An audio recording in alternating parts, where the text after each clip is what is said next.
Hello, my dear students. How are you? I'm sure you must be in very high spirits. I welcome you all to Sani Physics classes. I'm Professor H.R. Sani. My aim is to make physics an interesting, easy to understand and a scoring subject for you. तो प्यारे बच्चों, आओ शुरू करते हैं हम आज का टॉपिक। और आज जो है चैप्टर है second chapter units and measurements, और टॉपिक है propagation of errors in addition, that is sum of measured physical quantities. तो सबसे पहले बेटा जी, let us try to understand the meaning of the word propagation. The literal meaning of the word propagation is to proceed further and further. जैसे I am a source of sound at present, और जो मैं sound पैदा कर रहा हूँ ये surrounding medium that is air उसमें प्रोपेगेट कर रही है, आगे आगे जा रही है, फैल रही है। The sound waves are propagating in air. जैसे अफवाह भी फैलती है, किसी ने कोई बात कही, उसने दूसरे को कह दी, उसने तीसरे को कह दी, तो इसको भी हम कहते हैं कि ये चीज़ प्रोपेगेट हो रही है। लेकिन in the case of errors the meaning of propagation of error is as follows. देखिए बेटा जी, जब हम किसी फिजिकल क्वांटिटी की वैल्यू निकालना चाहते हैं तो बहुत बार ऐसा होता है कि उसको हम डायरेक्टली मेजर नहीं करते। उसकी वैल्यू निकालने के लिए हमें दो या दो से ज़्यादा फिजिकल क्वांटिटीज़ को मेजर करना पड़ता है, और फिर प्रॉपर फार्मूला अप्लाई करके हम जिस क्वांटिटी की वैल्यू निकालती हैं उसको कैलकुलेट करते हैं। फॉर एग्ज़ाम्पल, मान लो मैंने किसी कमरे की लेंथ और ब्रेड्थ का डिफरेंस निकालना है, या मैंने उसका पेरीमीटर निकालना है। अगर मैंने डिफरेंस निकालना है तो भी मुझे लेंथ और ब्रेड्थ मापनी पड़ेगी। अगर मैंने पेरीमीटर निकालना है तो भी मुझे उसकी लेंथ और ब्रेड्थ निकाल के उनको ऐड करना पड़ेगा, और पेरीमीटर निकालने के लिए 2 से मल्टीप्लाई करना पड़ेगा, और डिफरेंस निकालने के लिए दोनों को लेंथ में से ब्रेड्थ को सब्ट्रैक्ट करना पड़ेगा। अब जो हमारा फाइनल रिजल्ट था वो था either perimeter of the room और the difference between length and breadth. लेकिन ऐसा करने के लिए हमने मापा किसको है? हमने लेंथ को मापा है, हमने ब्रेड्थ को मापा है। अब जो लेंथ और ब्रेड्थ मापेंगे वो हम किसी सूटेबल मेजरिंग इंस्ट्रूमेंट से निकालेंगे। वो इंस्ट्रूमेंट कैसा लेना चाहिए वो डिपेंड करता है कि जिस चीज़ को मापना है उसकी मैग्नीट्यूड कितनी है। उसकी मैग्नीट्यूड के हिसाब से हम मेजरिंग इंस्ट्रूमेंट यूज़ करते हैं। लेकिन जैसे कि मैंने आपको बताया था कि टू एरर इज़ ह्यूमन, जो हम मेजरमेंट करते हैं that can never be 100% accurate. उसमें कुछ ना कुछ एरर हो सकती है। अब जैसे मैंने आपको कहा कि पेरीमीटर ही निकालना है, तो इसका मतलब मैं length मापूंगा, breadth मापूंगा।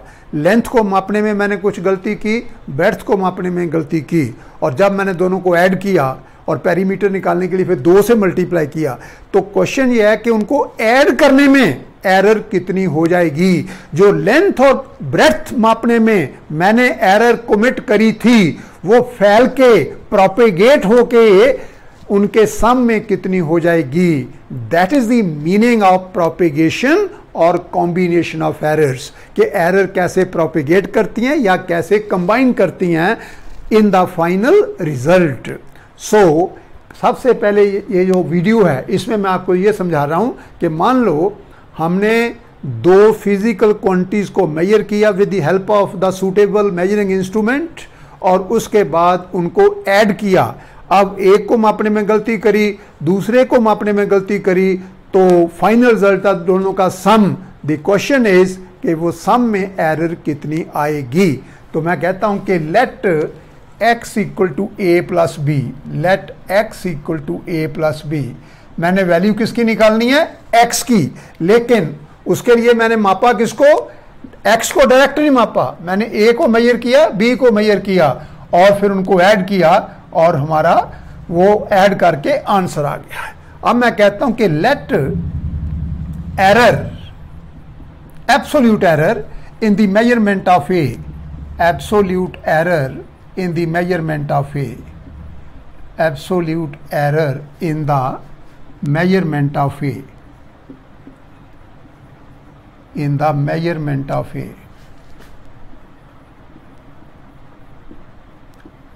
equal to plus minus delta a।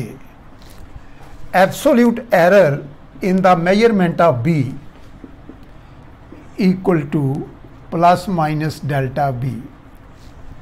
Absolute error in the calculation of x, क्योंकि x को हमने मेजर नहीं डायरेक्टली किया, कैलकुलेट किया. In the calculation of x, underline the word calculation, calculation of x equal to plus minus delta x. Therefore from equation 1,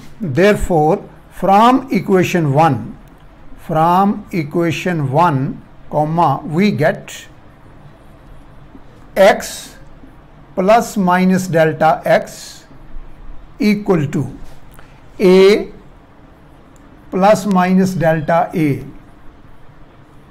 plus b plus minus delta b. अब देखिए बेटा जी, मैंने यहाँ पे क्यों लिखा प्लस माइनस डेल्टा एक्स? इसलिए लिखा कि एक्चुअली एक्स क्या है, ए प्लस बी, लेकिन एक्स को मापने में मैंने कितनी एरर करी, प्लस माइनस डेल्टा ए को मापने में, और बी को मापने में कितनी करी, प्लस माइनस डेल्टा बी. तो नेचुरली जब ऐड करके मैं एक्स निकालने की कोशिश करूंगा तो वो उसमें भी एरर आ जाएगी. तो उसमें एरर हमने कितनी मान लिया है, प्लस माइनस डेल्टा एक्स. तो क्योंकि ए में एरर है, बी में एरर है, एक्स में भी एरर आ गई. एक्स में कितनी आ गई, प्लस माइनस डेल्टा एक्स. यानी कि अब एक्स की जगह मैं क्या लिखूंगा, x plus minus delta x, क्योंकि ए की जगह क्या आया, a plus minus delta a, और बी की जगह आया b plus minus delta b. और यू कैन से दैट, अब मैं इसको ऐसे लिखूंगा, और x plus minus delta x equal to x plus minus delta x equal to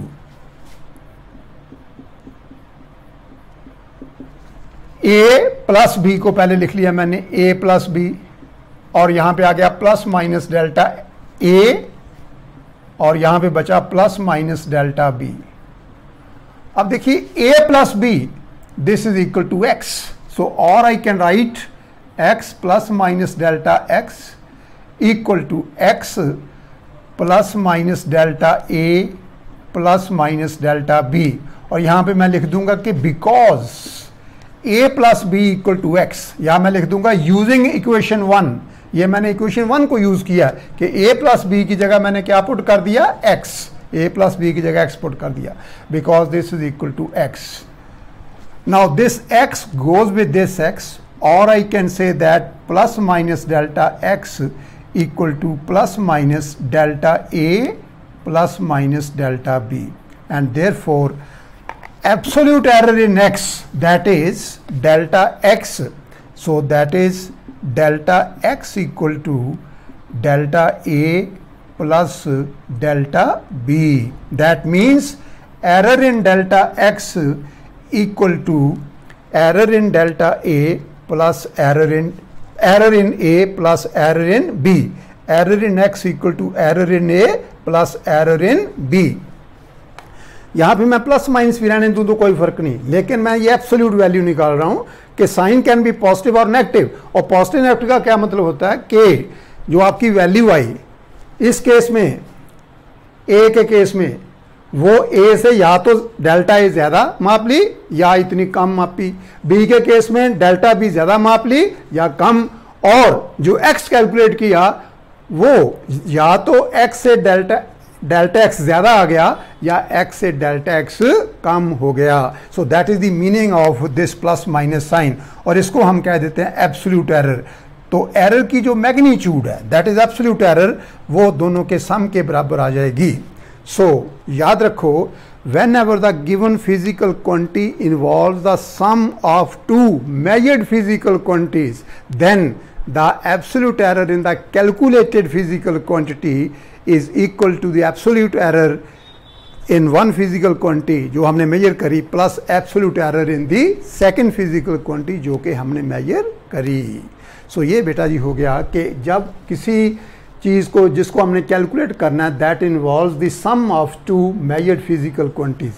एक बार फिर मैं आपको बता दूं कि वैल्यू हमने निकालनी थी x की, लेकिन हमने x को डायरेक्टली नहीं मेजर किया, हमने मेजर किया a को और b को, और फिर हमने दोनों को ऐड किया और x की वैल्यू कैलकुलेट करी, और क्योंकि a को मापने में गलती करी, b को मापने में गलती करी, तो x को मापने में भी, कैलकुलेट करने में भी गलती आ गई। वो कितनी आ गई? Delta x equal to delta a plus delta b।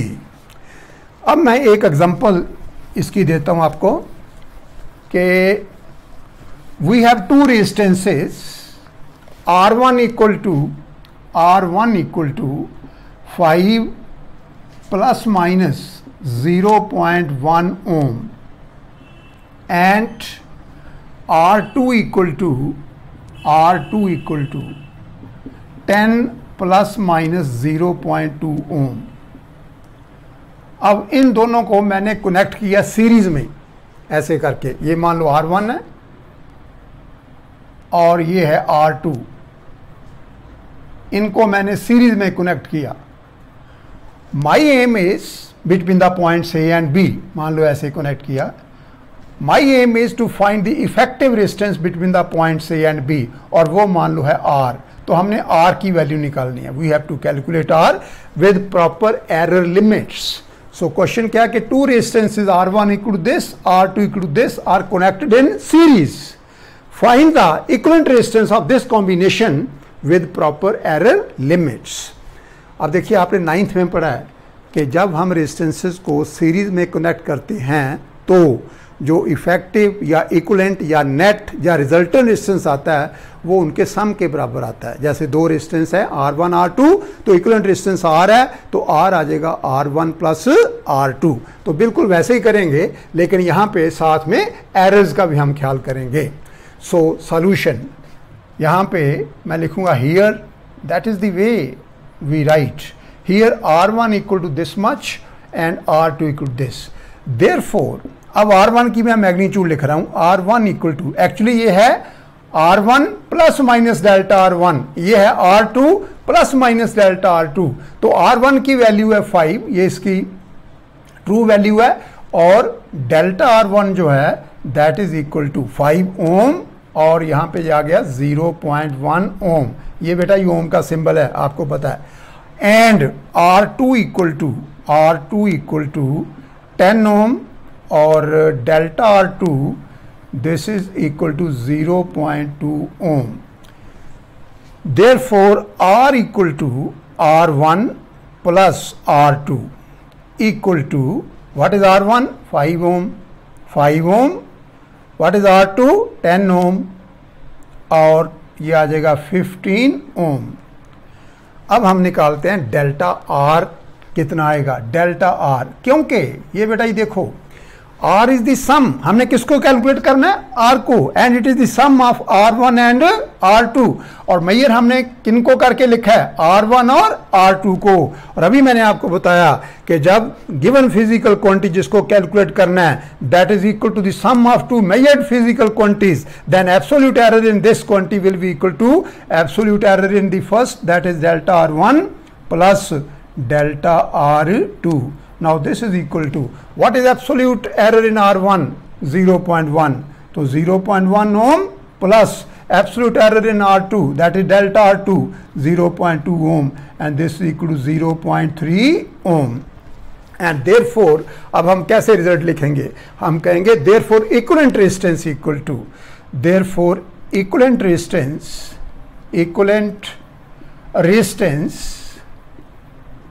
of the series combination of the given resistances, of the series combination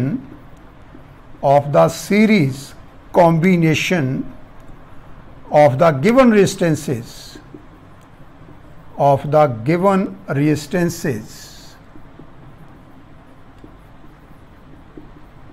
equal to, comma करके यहां लिख लो, R equal to R1 plus R2. That is, now plus of course it will be delta R.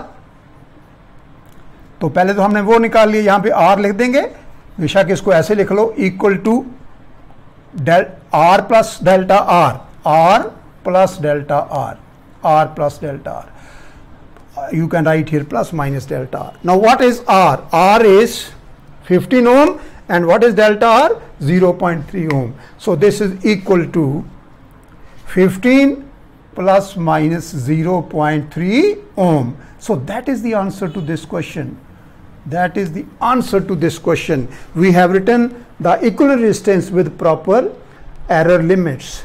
The actual value is 15 ohm, और जो error हो सकती है that can be either plus 0.3 ohm or it can be minus 0.3 ohm. That means the effective resistance can be 15 plus 0.3 ohm, that is 15.3 ohm, or it can be 15 minus 0.3 ohm, that is 14.7 ohm. तो ये तो हो गया. अब कई बार बेटा कहते हैं कि परसेंट एरर भी निकालो, सो हम लिखेंगे the percent error in R, percent error in R equal to delta R over r multiplied by 100, and this is equal to, what is delta r? Delta r is 0.3 ohm over r is 15 ohm over 15 ohm multiplied by 100. Now this ohm goes with this ohm and we are left with this equal to, ये आ जाएगा 3 by 150 multiplied by 100. 0 से 0 गया तो 3, 5 आ गया, यहाँ पे आ गया 2. So the error is equal to 2%. तो अगर परसेंट एरर निकालनी है तो it will be equal to 2%. So that completes this.